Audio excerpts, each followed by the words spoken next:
walk around the block going, oh my God, what the hell did I do with my life? Or what? Record. Are we on record here? We are recording. Awesome. Yay! Good morning. I am very excited this morning to welcome a veteran in the sales game, veteran in the coaching game, author of numerous books. One, my favorite title, How to Leverage Your Laziness, right? Do what you love to do all the time. That is life goals. Hashtag life goals. So, welcome, Steve Bookbinder. Thank you so much for taking time out today to join me on this 21-day Soul Hustle Summit series. So, I think that book title is super appropriate. Find your soul hustle, your soul calling, and do what you love all the time. Thanks for having me. And I was excited that you asked me to join you. Awesome. Awesome. Okay. So I don't know where you want to start, but we had a little bit of a discussion before about, getting started in the coaching world. It's so competitive right now. It's so noisy right now. I don't know if you've been on like Clubhouse, but holy cow. I mean, just finding your space, finding your clients, attracting your people. How did you get started, and what do you think has changed since you got in the game to how things are right now? Great question and a big question. So Right? Let's let unpack me that. approach it from a couple of different angles. The first is that uh, uh, you have to always be learning in general. And if you're going to be a coach, your message to others is always be open and learning and adjusting and adapting and adopting. So we have to be a living example of just that. Also, if you are coaching anybody, just in general, after you have a client, the moment you start working with them, you could use up all of your own stories, all of your own lessons in the first two sessions, and then it's like by the third one they're going, yeah, you told me that already. So you have to constantly update. So I was influenced by a lot of people, and I um, uh, learned from some of them. And I'll give you one example. I spoke to a woman who she and I we had careers where sometimes she was my client, sometimes I was her client, sometimes we were helping each other get a job, and I actually helped her get a job that I was being asked to apply for, but I actually thought she was more qualified than me, and so I reached out to her. But she told me the most amazing story once, and I tell you, and there's a lot you could do with this.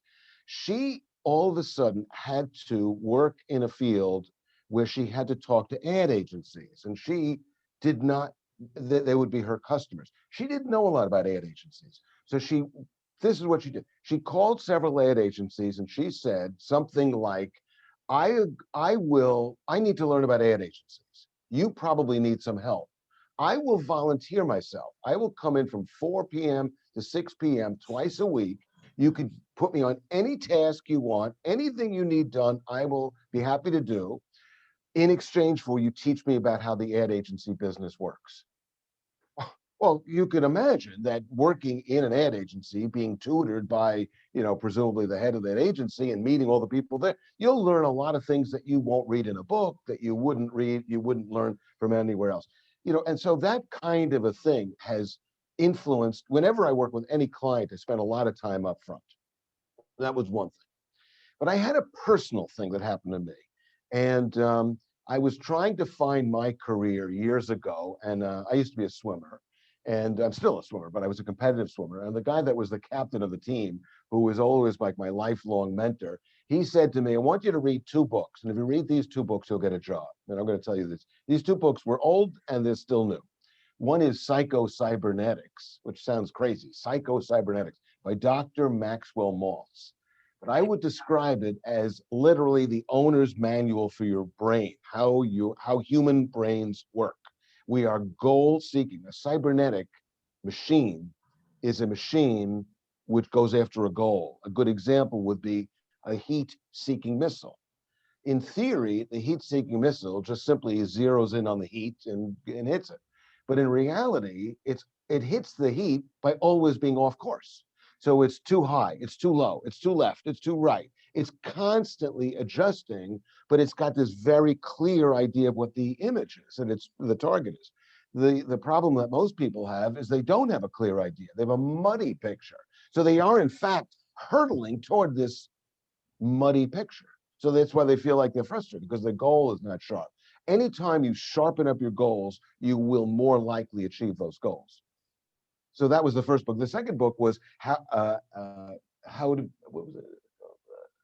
What color is your parachute? What color is your parachute probably came out 30 years ago. Every year they have a new edition. My advice is take any edition, whatever the newest one is. What color? It's about not how to find a job and how to find a career. But like a lot of advice, I just sort of read that. They gave you a whole bunch of exercises. I didn't really do them, Yeah, but I yeah, did one thing. I I spent about 2 years asking myself this question: what do I really like doing? What do I really like doing? And what do I really not like doing? And the hardest part about going through that exercise when you're trying to come up with a career is that you constantly edit yourself before you could get your pen on a piece of paper. You say to yourself, well, I really like being outdoors. There's no job where you're outdoors. I really like sleeping late. There would never be a job where you could sleep. Like whatever you come up with, you can't think of a job. In my research and in my continuing life, I've learned that there are jobs out there that you never heard of, and you just got to know it. There are just jobs you just never thought. Anyway, so I eventually figured out that here's what I like. I had originally been a stand-up comic at night. Ad agency was my daytime job. But so what do I like? I kind of like the creative part of an ad agency, but they don't pay. I like the stand-up comedy thing, but there's a lot of things that I didn't like about it, including having to work every weekend and every holiday, and you're up late at night. And so, what job would kind of be creative and put you on stage and allow you to be funny, but make a little bit more money? And instead of auditioning for others who don't accept you, don't select you, don't pick you, how could I be my own producer? How could I audition myself? And with that, I came up with 4 jobs. Sales training was one of them. I think consulting was another. I think fundraising was another. And I forget what the others were. But then I called people and I said to them, I found companies that did this, called people who were doing that job. And it's funny, if you call people to sell them, they're off the phone. No, thank you. They're rude sometimes. You call people and you say, as I said, listen, I'm thinking about changing careers and doing what you do for a living. Can I ask you some questions? They they gave me an hour of the time, all of a sudden out of the blue, no plan, no sky. And to this day, I'm still paying back their generosity with their time. And I asked them 2 questions. One, what does a typical day look like? Because sometimes what you think a job is about is, like trial lawyers often get out of the trial lawyering business because they go into it because they saw a movie about some actor in a trial. But the reality is you spend about 2% of your time in trial. You spend 98% of your time in a library. Well, that's not trial lawyering. And mhm. then so what does a typical day look like? And how do you get that job? And as I listened to that, that's how I narrowed it down to sales training. So by the time I went into sales training, and again, now put the 2 lessons together, rather than start my own sales training company, I thought I need to learn how it works. So let me join a small sales training company. So I called a bunch of them, but watch how my interview was better than anybody's interview. Because when I would get them on the phone, I would say, I have made the decision I'm going into sales training. I'm either going to work for your company or a company like yours. So I'm looking for the right place to start. Not I'm here. How can I help? What are you looking for? No, no. I'm not, this isn't going the way you think it is. You're not auditioning me. I'm auditioning you. And I'm telling you, it doesn't matter whether or not you hire me, because somebody is going to hire me in this business. It's either going to be you or some. The guy hired me, brought me in. It was like a 2-person company. Three, he and I, and like we had an assistant, I think, and his lawyer would sit in our office sometimes too. Yeah. We grew this company into a global company. I went from this know nothing guy, didn't know how to conduct training. I didn't know how to stand up and be funny, but I didn't know any of the content. And little by little by little by little by little, over 15 years, I ended up doing thousands of programs and working all over the world. But my form of training wasn't, I don't even believe you can actually teach anybody to sell. So my form of training was listen, listen to what the best people are doing, and then just tell people to do that. So every time I would meet 100 people, one of them would be a genius. And I would just listen. And then whatever they said, they go, you know what I do? Blah, blah, blah, blah, blah. I go, oh, let me try that to me. So they did it. It worked for them. I try it, worked for me. It became the program. So my programs aren't like, I sat in a garage and I came up with a pro. My programs are just a collection of best practices. And I tell audiences, I'm not any smarter than you are. I just saved you the trouble of spending 4,000 nights of your life in a hotel room. I've literally flown 4 million air miles to be all over the world, literally all over the world. Last year, I could be in all over the world. I was in Singapore. This past year, I actually was even in more places from my home. So I actually traveled more from my home through Zoom. But that's what I do. I collect best practices and I share them. So So do that's what I you do.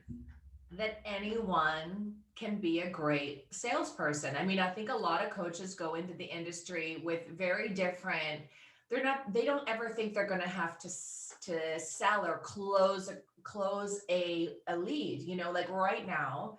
The culture, the industry is you get online, you do a webinar, and then you get, you hopefully get warm leads of people who have resonated with your messaging to opt in and get them on a sales call. But this is where there's a massive breakdown, I think, for a lot of coaches, because they never thought they'd ever, like, the courtroom judge who thinks he's going to be in the courtroom all the time and realizes, no, he's in the library. And then a coach, says they want to transform the world and help people, overcome their traumas or obstacles or whatever the transformation is. And they realize, oh my God, I'm going to have to sell myself to these people. So do you think anyone can learn to be great? And what do you think the key is? I mean, you've created, you've pulled all these best practices together. Is this a modelable process? Sure, absolutely. First of all, in my looking for who is the best salesperson, who's doing the best things, very often the best salesperson would have some obvious disadvantage that you go, wow, well, that's funny. Because in your mind, the best salesperson is like some movie star who once played a salesperson in a movie. And so you think, I've got to be good looking and well spoken, and probably that would help in some cases. But I've seen people with a physical deformity. I've seen people with a speech impediment. I've seen people who just have, they're in United States talking to English speaking people and they speak English as a second language. So there was an obvious accent or a language problem. And you think, well, that's, I would just stop you. No, they're the best salesperson. Somehow that wasn't an issue. Right. So, and then you put that together with the world has changed. So I think that to be an effective salesperson today, you have to think, first of all, the way the customer thinks. Customers, and they measure this, customers, B2B customers, that's business to business, buy like consumers. If you think about how a consumer buys, we spend 50 to 75% of our buying time researching in a variety of things before we'll even talk to one salesperson. Which means that by the time you talk to a salesperson, you already have an opinion, you already have a bias, you already have a way of thinking, you're kind of looking for one thing. The next thing about that is the today's customer, they're onto the salesy person. Why would the person be salesy? They must be desperate. After all, if you weren't desperate, you wouldn't be so salesy. So we have to like play against type.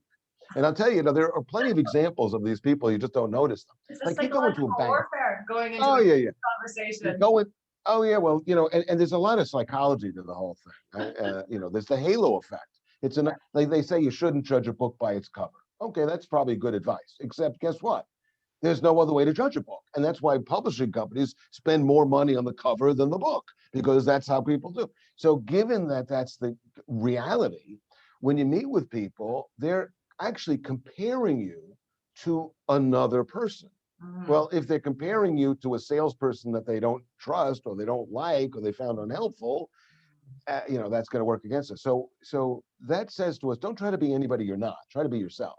Yeah. Um, so you got because that will resonate with somebody.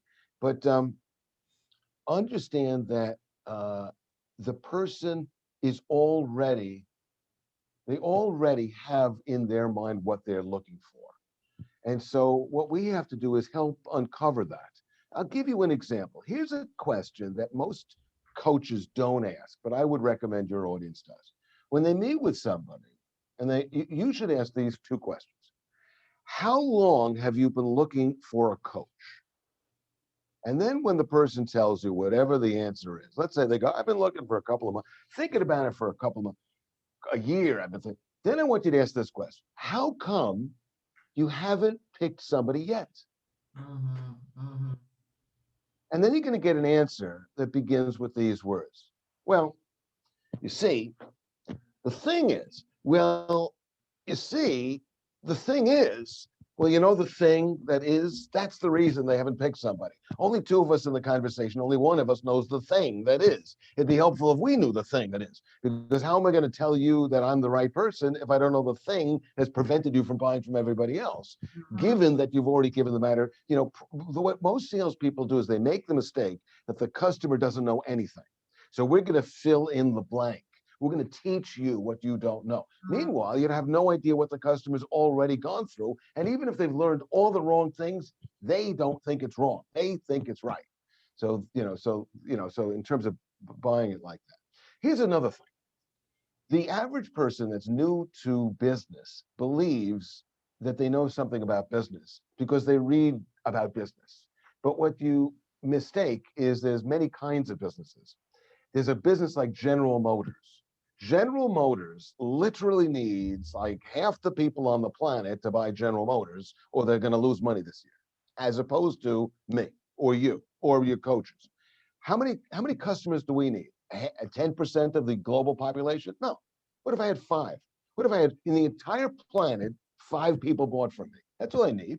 Well, guess what? No matter what the economy is, there's always 5 people that will buy. It could be, it could be a worse economy than it is now, but there'll be 5 people that for whatever reason you're right for. That's one thing. And also, here's the other thing that I've learned in this business.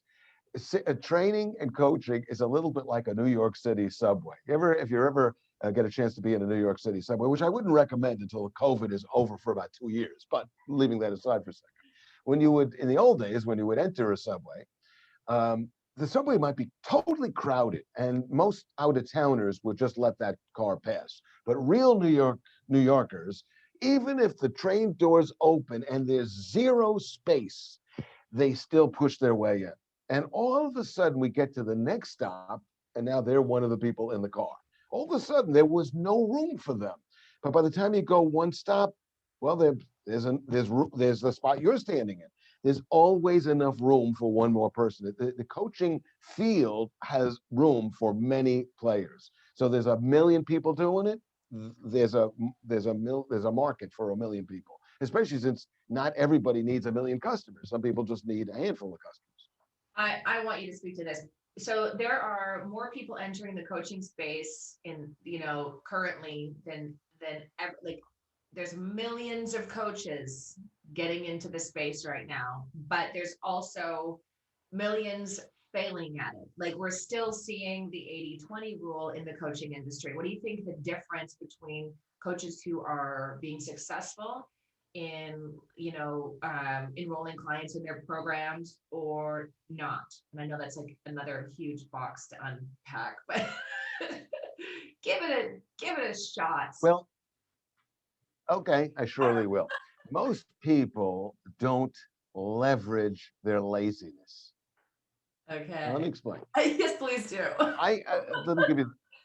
Yeah, okay. So as you pointed out, I wrote this book, and I'll tell you why I wrote the book first, and it'll help you understand the concept.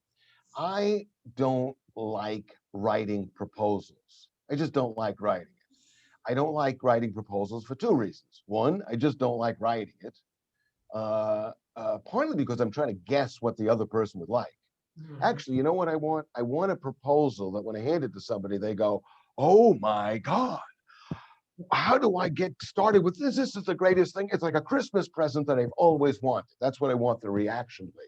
The problem is I don't know what to write that'll get that reaction. So I don't like to write it, and I don't know what to write. I mean, I know how to write a proposal. I just don't know how to get that reaction. So given that, I came up with a strategy to get the customer to help me write their proposal. Watch what I do. I meet with people the first time, and most people, no matter what they sell, have a cadence to their sale that looks like this. They meet once, they go, got it, got it. All right, let me get your proposal and I'll follow up. And then what they do is they spend like hours writing this proposal, which I'm telling you, they don't know what to write, but they write it anyway. And of course, since you don't know what to write, you better write it long. You know, maybe if I don't have a lot of people to write a proposal for, I'm going to spend all my time writing this one super great F. Scott Fitzgerald proposal. And then you call and you go through this. First of all, you don't know what to do. You don't know when to call. You don't want to bug the person. So you end up calling and not saying these words, but kind of saying these words. Hi, Mr. Prospect. I don't know if you remember, but you and I spoke a week or two or three or four or five ago, and you told me what your problem was, and I sent your proposal. I don't know if you read it, but I guess I'm calling today to see if you got it, read it, like it, decided to buy from me, but for some odd reason forgot to tell me. So that's why I'm kind of calling. Now, we don't literally say that, but isn't that kind of what those follow-up calls are? The problem that I've learned is it's much easier to talk to a person before you get them the proposal than it is afterwards. And the proposal is like the prescription the doctor gives you. It's got to be right, right? So what I've done is I've said, all right, much easier to talk to somebody before the proposal. And every new time I talk to them, I improve my relationship just on that. It's not the quantity of time you spend with somebody that improves a relationship. I believe professional and personal relationships are a factor of the quality of the time you spend. And the quality of the time you spend is determined by three things that we often don't think about. The first is the number of times you speak. So if you and I speak for an hour versus we speak 3 times 20 minutes each, same total hour, but by the third time we think we know each other. So the number of times. Second is what we talk about. You spend an hour talking to somebody about the weather, it's like 5 minutes of quality time. Spend an hour talking about the most important things in their life, it's like 3 hours of quality time. But you can't always get a stranger to talk to you like that, which is why you got to talk to them more before you really get that. What we want as a coach is we want you to say, listen, I know you don't know me. You don't know me from anybody, but tell me those secret problems that you don't tell anybody. Go ahead, I'm taking notes. Like they're not going to do that. And then the third thing is where you are when you're speaking.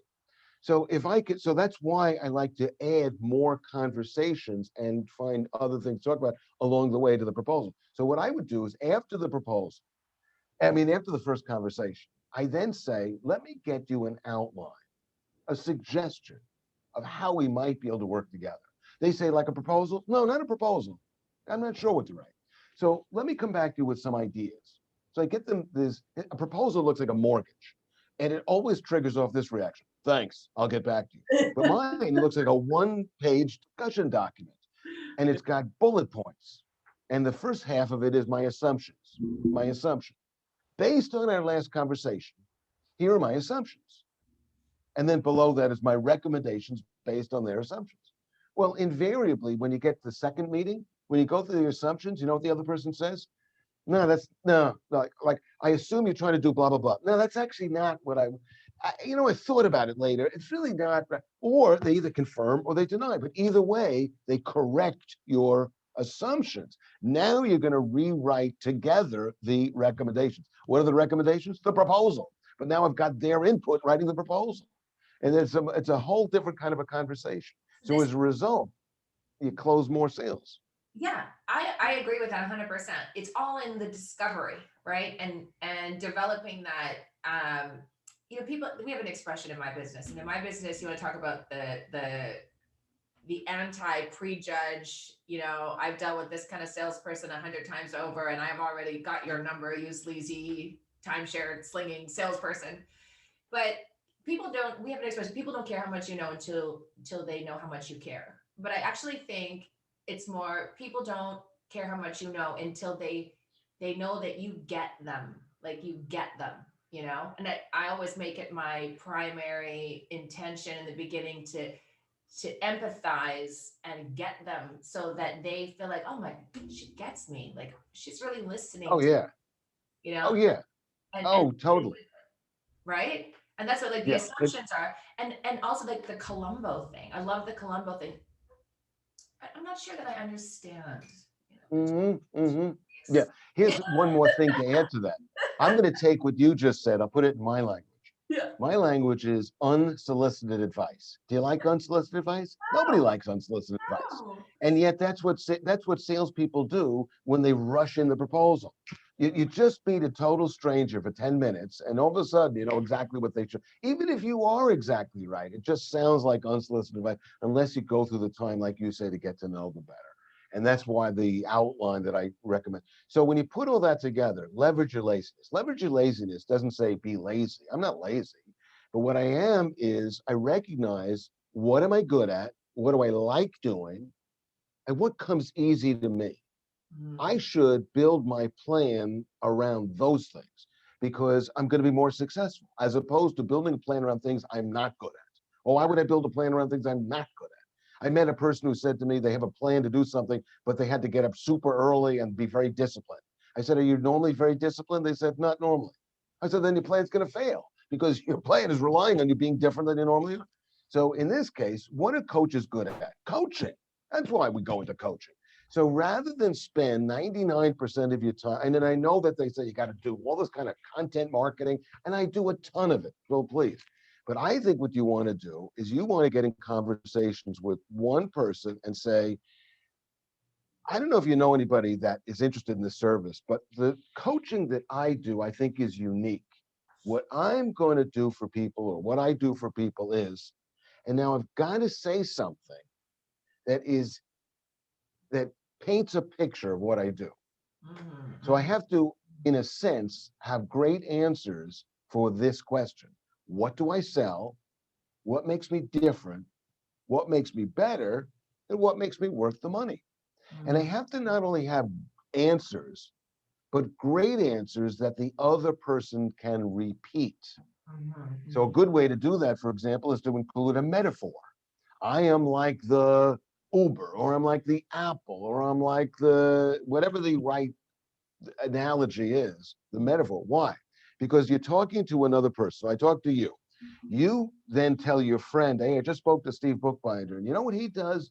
Blah, blah, blah, blah, blah. I actually get you to tell the other person my sales pitch because I've honed it so well. I made it echoable. I'm writing a book now called Echo Selling on this very topic. mhm. How do we get our contacts to echo our pitch? Because when you tell somebody what I do, it is so much more persuasive than when I tell them what I do. So I Well, have to, so rather than spend so much time writing content, let's spend more time creating echoable messages. how do you feel about, so this like resonates with me like a third party story. Like you're not tell selling because you're not making it about how you're going to solve this person's problem, but you are sharing with them an example of someone who's, oddly similar to that person, and how you work through your process and solve their problem. So they can now take it in without feeling like you are shoving it down their throat, you know? So it's Yeah. storytelling, essentially. Is it similar? Storytelling is critical. Oh, yes, it's how people are reassured. Yeah, That when they hear in the story someone like themselves. right. And so one of the courses I teach is in storytelling, just for that, because I find that people don't, they have the story, they just don't know how to tell the story. Awesome. Awesome. Yeah, I agree with you 100%. Okay, I have one last question before we go into the very generous offer that you are making our audience today. Is how many calls do you feel like it should take to actually land that client? And if this is a business to consumer, so if you're a coach enrolling a single client, or maybe a sales team, someone who's onboarding a sales team, what would you consider to be a reasonable amount of time before you ask for the business, ask for the money, and expect them to make a decision, um, in a yeah, what's the time frame you shoot for in your Okay. process? Okay. So my feeling is that you could probably speak. There's a couple of things factored into my answer first. If you were trying to sell $1 million offering, then I think you want to speak many, many, many times before you get to a proposal. But given the value, financial value of any one particular offering, it's not worth spending an infinite amount of time trying to sell that person. Also, it looks like you're stalking them. So I think what we want to do is make it very comfortable for the person to buy from us. But when they don't, just simply leave the door open. But that doesn't mean keep it in your pipeline. That Mhm. means take it out of your pipeline. So Mhm. I want you to spend two conversations, but one email in the middle. So I'm going to have a conversation. I'm going to summarize something in email so you get to see me and my thoughts in writing, maybe an attachment, maybe a video. A lot of people, again, leverage your laziness. We're probably better at speaking than we are writing. And then a second conversation. I will tell you this though. People say, well, when's the right time to close? You know what? The earlier you try to close, the earlier you find out what it's going to take to close the person. So in the first conversation, you if you said to them, you know what, it sounds like you're ready to go. Why did I send you a contract right now? The other person, if they are not ready, will go, oh, no, no, no. And you go, oh, I'm sorry, I misunderstood. I thought you wanted to cut. No, I do, but I'm still shopping. Okay. All right. Well, why don't we speak one more time? Let me get you an outline. So just, so make it gentle. Don't make it pushy. Don't close the door.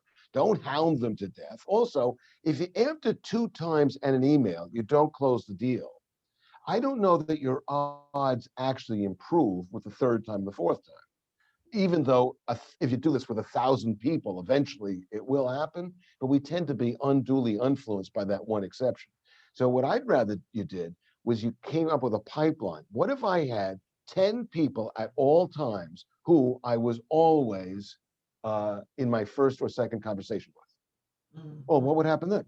Well, I'd probably close about half of those people. What Mhm. about all the other people? Move them from the sales process to the nurturing processes. Mhm. Let's Mhm. assume they're not maybe ready to buy, or they're still looking, or they don't know how to make a decision about that. Awesome. One way you could sort of shorten the process is just say, listen, why don't we just do one meeting for free? And you'll know in an instant whether or not I'm right for you. I'd be willing to do that. And last night, I spoke to a coach, and it was a wonderful woman who had told me she has this great idea. And I thought, I got to tell everybody. She says, you know what I do? She teaches people how to think differently about money, not financially, but emotionally and psychologically about the money. Mhm. And so she's got people who are clients who have a lot of money and have no money, but they both think wrong about money. She says, I say to the client, pay me what you think I'm worth. And she goes, and by the way, that's part of my coaching. You're coming up with how much you think I'm worth and how much you think it's worth for you to have this coaching is part of my lesson to you. Yeah. I don't know what to do with it. But she tells me she closes a lot of deals just based on she keeps the clients because whatever they're paying, they're comfortable paying, or they think it's the right number. That's So, crazy. like a lot of things, I'm going to try that technique myself. That's that's ballsy. That's what I have to say to that. That is ballsy. But it is. It's so much a reflection of how you perceive your self-worth, your value, and the value of what somebody else is bringing. It really does kind of like hold your hand to the fire on like how badly do you want change in this area of your life? Awesome. Okay, Steve. So listen, what do you have for our audience? Because I know if any of our audience out there is resonating with Steve's coaching style, I think he has a special gift. Uh, I do. And what I want to do is I want to do for you what I want you to do for your clients. I want to give you a free coaching session. And then what I want to do is I want to give you a series of coaching, which you're going to have to pay for. And it would normally be this much money if you were one of my, let me do it here, the corporate clients, but I've come up with a very short one. So I've come up with a very inexpensive package, and I think it's $600 for 5 sessions. I think that's the package that we have for you. But I'll tell you why you want to do this. The first is I'm going to show you how to close a customer. I'm going to show you how to build a pipeline so that you're simultaneously servicing and growing. And one of the challenges that we have is the time management. If you spend all of your time coaching, you'll have no time for prospecting. And if you don't balance it right, you'll run out of business. You have these ups and downs. You always need to have some business. You need to be able to get referrals. I'm going to show you how to get nobody talks about easy sales. I'm going to talk to you about how to get easy sales because the reality is if you can't get easy sales, you actually can't grow your business. So you will occasionally close a hard to get sale, but you got to close easy. But here's another one. Okay, now that you have the coach, the client, how do you hold on to them? Because the average person, I've been doing this many years, written many books, and you know what I've developed? A lot of content, which I refresh all the time. I've written programs for other trainers because they're still walking around with the same program they had 10 years ago. You've Not everybody is skilled at coming up with an infinite number of coaching sessions. I'm going to show you how to hold. I've had a clients for 20 years. I'm going to show you how do you hold on to the same client without repeating yourself. How do you make it valuable? How do you bring value throughout that time? So I'm going to show you how to hold on to the client, get clients easier, manage your business, and the most important one, and we're going to start with this, how do we convert that first conversation? How do we improve that conversion rate from first conversation to paying clients? The client will take you a lot more seriously when they pay you. I used to be an improvisational, a professional improv actor. People say, "Oh yeah, you did improv, yeah, yeah. Well, could do something for me." I go, "No, no, it's professional." What does that mean? You pay me. When you pay me, it's a lot funnier. Same thing with the coaching. Right. When they customers got their skin in the game, they will take your advice more seriously, even 100. if it's only a little bit of money. So that's my offer. I will do Awesome. that for you and show you how to replicate. Okay, well, you guys make sure you opt in for Steve's offer. Thank you so much. And that was amazing and a wealth of knowledge, a lifetime of experience. So I really, really appreciate you coming here and sharing that with this audience. And I think I'm hoping we'll see you again on a future series. I I hope so. Good luck, everybody. Thank you so much for having me. Thanks, Steve.